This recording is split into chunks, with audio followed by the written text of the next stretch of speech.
खुलुमबाय आं सिबिरानि ब्रह्म गोजोन फुंबिलिनि बयनिसिमबो गाहाम हामलायनायखौ जासिहरनाय थाबाय नोंथांमोननि थाखाय आं माखासे खौरां लानानै फैबावबाय अन्नानै भिडिअखौ जोबजासिम नायलांदो फिन सानै बर' सुबुंनि गोथै देहा बोखांनो मोनदों बाक्सा जिल्लानि आंगारथबायाव जादों बे जाथाया खरसे फुख्रियाव गोजावनानै थानाय हालोदनिफ्रायनो बोखांनो हादों सानै सुबुंखौ मुङा फारियै रुपम बर' 22 बोसोर बैसोनि आरो गपाल बर' 28 बोसोर बैसोनि जाथायनि सायाव फोरमायथिनाय बायदिब्ला गपाल बर'आ गुबैयै आंगारथबा गामिनिनो थागिबिमोन उनाव बिथांमोनहा गुवाहाटी नुनमाथि पुलिस थानानि सिङाव थानाय बैकुन्ठ नोगोराव थाहैदों जायनाखि गपाल बर'आ आंगारथबा गामिनिनो थागिबिमोन बेनिखायनो बे गामियाव आलासि जानो थाखाय बाबुला बर'नि न'आव फैदोंमोन बिथाङा नाथाय गोमानानै थानायनि उनाव नागिरगासिनो दंखायोमोन बेयावनो फुख्रियाव गोजावनानै थानाय हालोदाव बोखांनो हादों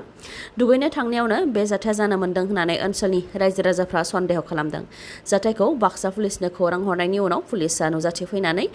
गपाल बर' आरो रुपम बर'नि गोथै देहाखौ पस्टमर्टेमनि थाखाय मुसलपुराव दैथायहरदों जाथायनि सायाव नायबिजिरनाय हाबाखौ मावनो थाखाय खोथा होदों बाक्सा पुलिसआ जाख्ल'नायनि हेंथा सोरखाराव खनले जाख्ल'नायनि अजद मानि थाखाय खनले जाख्ल'नाय जाबाय थानो मोनखो फिन खेबसेबाव PMAY जि बिथांखियाव गोबां रोजा रां जाख्ल'नायनि अजद होदों रायजो राजाफ्रा मुसलपुरनि दिहिरा बियाबनि सिङाव थानाय अहपा गामिनि रायजो राजाफ्रा गपारा BTCनि सोद्रोमा नयन दासनि हेंथायै जाख्ल'नायनि गोख्रों अजद होदों रायजो राजाफ्रा फोरमायथिनाय बायदिब्ला नयन दासआ सिगि सग' खालामनानैब्लाबो मुलाम्फायारिफोरनिफ्राय रांखौ लानानै थाङो रायजो राजाफ्रा फोरमायथिबावदों दि PMAY जि बिथांखिनि गेजेरजों सोरखारि न' लुनो थाखाय गिबि किस्तियाव सफैनाय 32,500 रांनि मादाव 7,000खौनो BTC मेम्बार नयन दासआ लानानै थांदों आरो बे रांखौ हराब्ला न' लुनो थाखाय नैथि किस्ति हाबनाय नङा बेनि अनगायैबो बेफोर रांखौ BTCनि मासिगिरि आरो ब्लगाव होनांगौ होननानै लानानै थांदों होननानै बुंथिदों खायफानिफ्राय 14,000 रांसिमहालागै लानानै थांदों नाथाय दासिमबो न'आ आबुङै लुफुंजायाखै होननानै दुखु फोरमायथिदों रायजो राजाफ्रा रां हरनायनि उनावबो न'आ आबुङै लुफुंजायैनि थाखाय दुखुथिया रायजो राजाफ्रा गाव गावनि दंफां लाइफां बायदिखौ फाननानैबाबो न'नि खामानिखौ मावनो गोनां जादों होननानै फोरमायथिदों PMAY जि बिथांखिनि गेजेरजों सोरखारनि न' मोननायाव रां जाख्ल'नाय BTCनि सोद्रोमा नयन दासनि हेंथायै पुलिस थानायाव एजाहार होनो थाखायबो खोथा बुंथिदों रायजो राजाफ्रा नाथाय सोरखारा जाख्ल'नायनि हेंथा मा राहा लागोन बेखौ समासो खोन्थासिगोन मोजां मोनज्लायनायनि जोबथा लामा होनानै थैनायखौनो बजबनानै लादों सानै लाइमोना क'क्राझार जिल्लानि सिङाव थानाय भद्रानपुर गामिनि बिजय बसुमतारीनि अनजालि फिसाजो बिदिन्था बसुमतारीया गावनि मोजां मोननाय सेंग्रा चरण बसुमतारीजों जयैनो फांसे दंफाङावनो दौलें फाननानै गावनि जिउखौ फोजोबस्रांनानै लादों नाथाय मा जाहोननि थाखाय बिथांमोनहा थैनायनि लामाखौ बजबनानै लादों बेनि सोमोन्दै रावबो मिथिया जिउ फोजोबनानै लानाय जाथायनि सायाव थैनाय बिदिन्था बसुमतारीनि बिफाया फोरमायथिनाय बायदिब्ला फुंनि 6 रिंगासो समाव फिसाजो बिदिन्था बसुमतारीखौ गावनि खथायाव नागिरहैनायाव नुनो मोनैखाय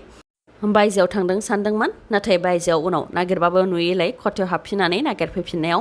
माखासे बेसादजों लोगोसे मबाइल मोननो हादों जेराव WhatsAppआव चरण बसुमतारीया दुरुं लाखाबाय बायदि बुंनानै मेसेज लिरहरनायखौ नुनो मोन्दों लोगोसे टिकेटबो मोननो हादोंमोन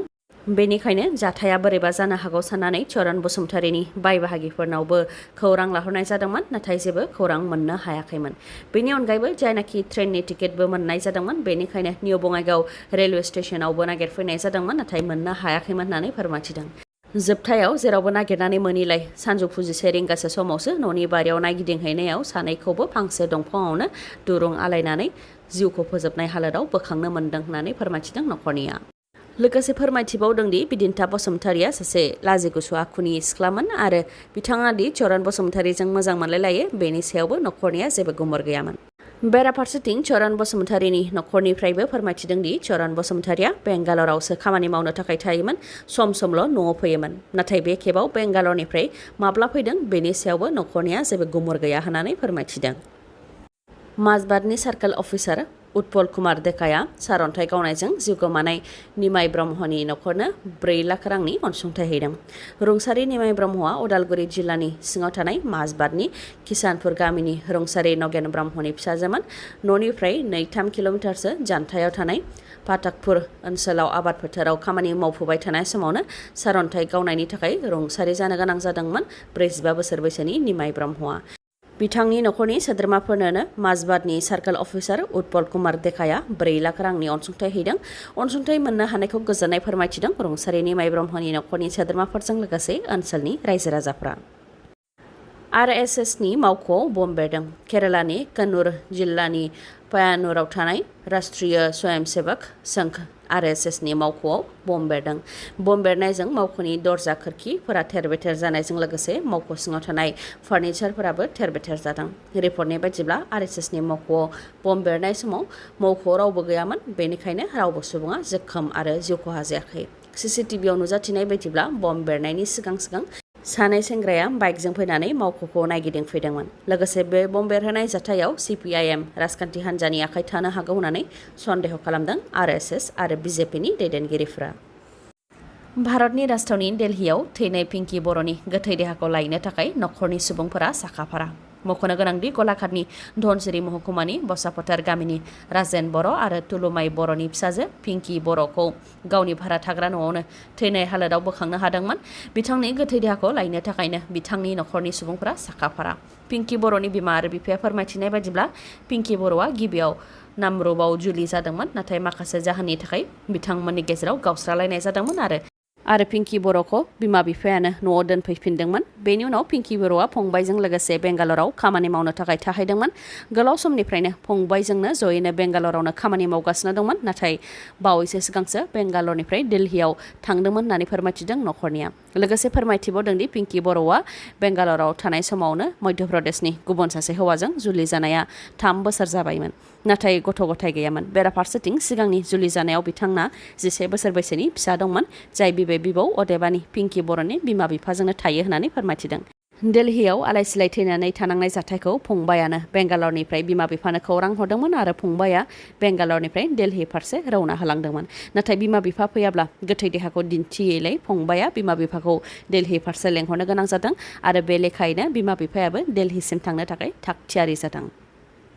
BTCनि हाग्रा बिफानाव हाग्रा बिफाननि मावफारियाफोरखौ बांहोनो थाखाय BTCनि गाहाय प्रमद बर'आ आसामनि गिबि मन्थ्रिनिसिम खावलायदों। बिटिआरनि हाग्रा आरो आबहावा संरैखाथिनि सायाव खौरां लानो थाखाय आबहावा आरो हाग्रा बिफाननि मन्थ्रि चन्द्र महन पाटवारी बिथाङा क'क्राझाराव दावबायफैदों आरो बड'फा नोगोराव थानाय सेक्रेटारियेट मावखुलिनि न'ब्लाङाव सावरायनाय हाबाफारि लादों। बे हाबाफारियाव मन्थ्रि चन्द्र महन पाटवारीजों लोगोसे BTCनि गाहाय प्रमद बर', हाग्रा बिफाननि EM रन्जित बसुमतारी, रेवरेवा नार्जिहारि, MLA जिरन बसुमतारी आरो माखासे बिबानाव थानाय बिथांमोनहाबो बाहागो लादोंमोन। बे हाबाफारियाव बाहागो लानानै प्रमद बर' बिथाङा बुंथिदों दि जायनाखि BTCनि हाग्रा बिफानाव मावफारियाफोरा गोबां खम आरो हाग्रा बिफाननि थाखाय गोबां इनफ्रास्ट्राक्चारनि गोनांथि, बेनि थाखायनो BTCनि हाग्रा बिफानाव हाग्रा बिफाननि मावफारियाफोरखौ बांहोनो थाखाय आसामनि गिबि मन्थ्रिनिसिम खावलायनाय जादोंमोन आरो आसामनि गिबि मन्थ्रियाबो मावफुंनानै होनो थाखाय खोथा होदोंमोन। बेनिखायनो बेफोरखौ लानानै मन्थ्रि चन्द्र महन पाटवारीजों सावरायनाय जादों आरो थाबैनो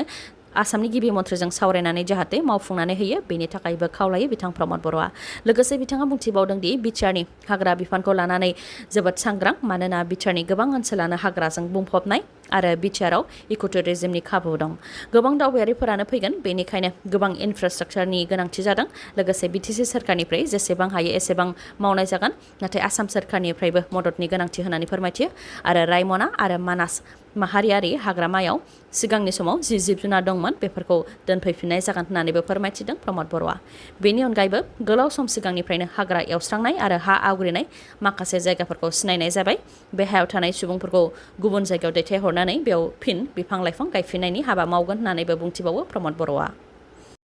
आसामनि गिबि मन्थ्रि डक्टर हेमन्त बिश्व शर्माया चिराङाव दावबायफैदों। चिरां जिल्लायाव जानाय दैबानानि थासारिखौ नायगिदिंफैनायजों लोगोसे दैबानानि थाखाय भुगिनांनाय रायजो राजाफोरखौ खौरां लाफैदों डक्टर हेमन्त बिश्व शर्मा बिथाङा। चिरां जिल्लानि लावख्रिगुरियाव थानाय अरायथा नङै राहाबादायाव थांनानै रायजो राजाफोरजों गुवारै सावरायहैदों आरो राहाबादायाव गोनां जानाय गासैबो खाबुखौनो सुफुंनानै होनो थाखायबो खोथा होदों डक्टर हेमन्त बिश्व शर्माया।